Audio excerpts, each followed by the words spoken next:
Petrol diesel ವಿಚಾರದಲ್ಲಿ BJP ಇವತ್ತು ಕೂಡ ಮತ್ತೆ ಪ್ರತಿಭಟನೆಯನ್ನು ಕಂಟಿನ್ಯೂ ಮಾಡ್ತಾರೆ. ಪೆಟ್ರೋಲ್ ಡೀಸೆಲ್ ಬೆಲೆ ಏರಿಕೆ ವಿರುದ್ಧ ಅವ್ರಿಗೆ ಪ್ರತಿಭಟನೆ ಮಾಡೋಕ್ಕೆ ಯಾವುದೇ ನೈತಿಕ ಹಕ್ಕಿಲ್ಲ. ಯಾಕೆ ಅಂತಂತಂದರೆ ಇವತ್ತು ದೇಶದಲ್ಲಿ ಇಷ್ಟೊಂದು ಬೆಲೆ ಏರಿಕೆ ಕಾರಣ ಆಗಿದ್ದರೆ ಅದಕ್ಕೆ ಬಿ ಜೆ ಪಿಯವರೇ ಕಾರಣ. ಪೆಟ್ರೋಲ್ ಬೆಲೆ ಅವ್ರು ಜಾಸ್ತಿ ಮಾಡಿದ್ದು ಮೊದಲು ಬಿ ಜೆ ಪಿ ಸರ್ಕಾರದವರು. ಸೊ ಈಗ ಎಲೆಕ್ಷನ್ ಹತ್ತಿರ ಬಂದಾಗ ಸ್ವಲ್ಪ ಕಮ್ಮಿ ಮಾಡಿದರು, ಈಗ ಅದನ್ನೇ ನಾವು ಜಾಸ್ತಿ ಮಾಡ್ಕೊಂಡಿದ್ದೀವಿ ಅಷ್ಟೇ. ಸೊ ಅದು ನಮ್ಮ ರಾಜ್ಯದ ಆರ್ಥಿಕ ಆರೋಗ್ಯಕ್ಕೆ ಏನು ಬೇಕೋ ಅದನ್ನು ಮಾಡಿದ್ದಾರೆ. ಬಟ್ ಆದರೆ ಅದಕ್ಕೋಸ್ಕರ ಅದನ್ನು ಪ್ರತಿಭಟನೆ ಮಾಡುವಂಥ ನೈತಿಕ ಹಕ್ಕಂತೂ ಅವ್ರಿಗಿಲ್ಲ. ಪೆಟ್ರೋಲ್ ಡೀಸೆಲ್ ವಿಚಾರದಲ್ಲಿ ಬಿಜೆಪಿ ಇವತ್ತು ಕೂಡ ಮತ್ತೆ ಪ್ರತಿಭಟನೆಯನ್ನು ಕಂಟಿನ್ಯೂ ಮಾಡ್ತಾರೆ.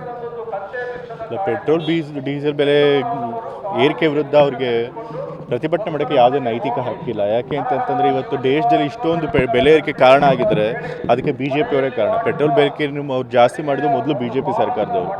ಸೊ ಈಗ ಎಲೆಕ್ಷನ್ ಹತ್ತಿರ ಬಂದಾಗ ಸ್ವಲ್ಪ ಕಮ್ಮಿ ಮಾಡಿದರು, ಈಗ ಅದನ್ನೇ ನಾವು ಜಾಸ್ತಿ ಮಾಡ್ಕೊಂಡಿದ್ದೀವಿ ಅಷ್ಟೇ.